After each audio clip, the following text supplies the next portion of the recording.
வணக்கம் ஃப்ரெண்ட்ஸ் சூரியன் டைம். இப்போதான் ஃபர்ஸ்ட் டைம் சூரியன் டைம் பார்க்க மறக்காம சப்ஸ்கிரைப் பண்ணிக்கோங்க. தொடர்ந்து சூரியன் டைம் ஃபாலோ பண்ணிட்டே இருங்க. மறக்காம பெல் ஐக்கனை கிளிக் பண்ணி அப்போ தான் நான் போட போகிற புது புது வீடியோஸ் நோட்டிஃபிகேஷன் கிடச்சிட்டே இருக்கும். எதை குறித்து பார்க்க போகிறோம்னா மைனர் திருமணம் அதை பற்றி பார்க்க போகிறோம்.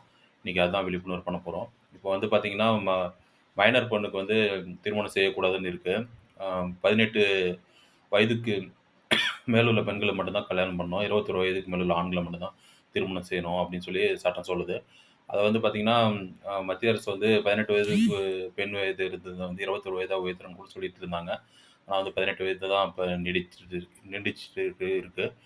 அது மட்டும் இல்லாத பார்த்தீங்கன்னா, அ இப்ப நம்ம எத குறித்த ஒரு விழிப்புணர்வுனா, சமீபத்தில ஒரு அ காதல் திருமணத்த பத்தி பார்த்தேன்.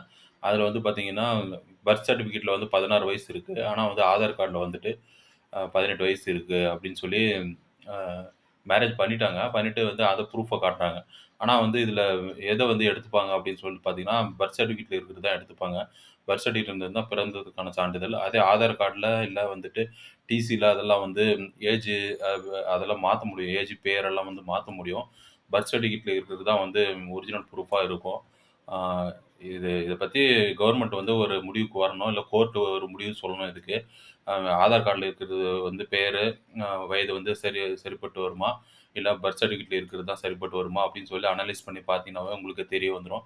ஆ இ இன்னைக்கு வரைக்கும் என்னுடைய கருத்து வந்து பர்த் சர்டிஃபிகேட்ல இருக்கிறது தான் வந்து அ ஒரிஜினல் ப்ரூஃபா தேவைப்படுது. அதில வந்து பார்த்தீங்கன்னா, மைனர் பொண்ண திருமணம் பண்ணிட்டாங்கன்னு சொல்லி திருமணத்த போய் நெறைய பேர் பிரிச்சுடுறாங்க. பிரிச்சதுக்கு அப்புறம் பார்த்தீங்கன்னா, அவங்க வாழ்க்கை வந்து ஸ்பாயில் ஆயிருது.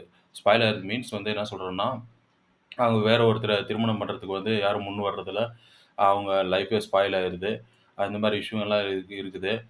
அவங்க அவங்க வந்து அடுத்து மேற்கொண்டு வாழ்க்கையில முன்னேறதுக்கான வாய்ப்புகள் வந்து இல்லாம போயிருது. அடுத்தது விவாகரத்து வாங்குறதுக்கு அந்த 18 வயதுக்கு உள்ள திருமணம் வந்து ரத்து செய்யப்பட்டது வந்து திருமணமே செல்லாதுன்னு சொல்லிடுறாங்க. இந்த மாரி இஷ்யூலாம் ஏற்படுது.